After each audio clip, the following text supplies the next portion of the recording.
I never really felt like a leader. Being told you're not good enough and insecure all the time in the background, I don't think I'll ever be a leader. That started to be my soundtrack. Before 2017, I was an administrative assistant, and I managed the calendars, typed letters and memos. I was very good at following rules and doing my job, but I didn't feel like I had leadership influence of any kind. I'm just, a mom with 2 kids, punching a time clock. So I got my first GLS invite from our pastor. I was wondering, why did the pastor ask me to attend? I'll never forget, Craig Rochelle, up there, and he was saying, you have to learn to step out of fear and into your purpose. That was just a key moment for me. And that started to get my wheels turning a little bit, thinking that God was calling me in a different direction. And then my husband calls me. He was in the parking lot of work, and he was saying, I cannot go in there. I don't know if this is a panic attack. I don't know if I'm having a heart attack, but I am so stressed out. His father had recently committed suicide. And the last thing that I wanted was for my husband to entertain that thought. I just remember thinking, we've got to get you out of there. Don't go in there. We will figure it out. So we had started looking at opportunities.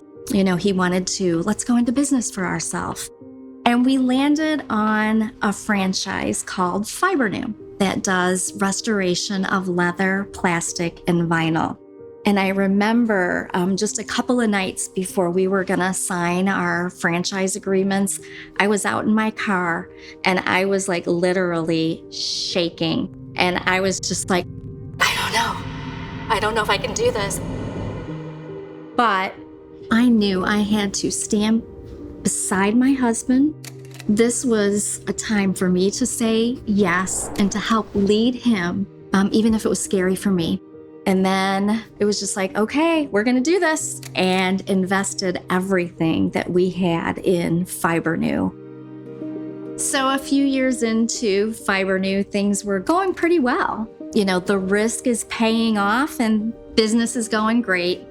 And then my daughter comes home and she's got this idea. And she, was like, would you help? I know you've got this FiberNew, you've got some materials. Can we try to make something to solve this problem that I have at work?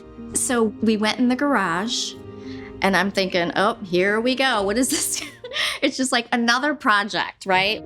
It didn't even take that long. And my daughter's like, look at what we made. And she holds up this thing. She says, I think this is awesome. I'm going to pack it up and take it back to work. And we get a phone call, probably within the week of they want to order 300 and something of them. And we're like, what? They called about the second order. And I said to my husband, I'm like, I think we need to patent this. So I'm back at the GLS and Jamie Kern Lima came on, and it was like God placed her on that stage just for me with the soundtrack in my head of, you're not going to amount to anything and you'll just be punching a time clock forever.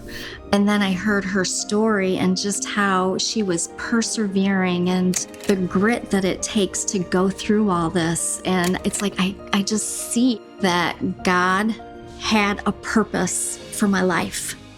If we would not have said yes to this franchise, I would not have the confidence to invest in the patent.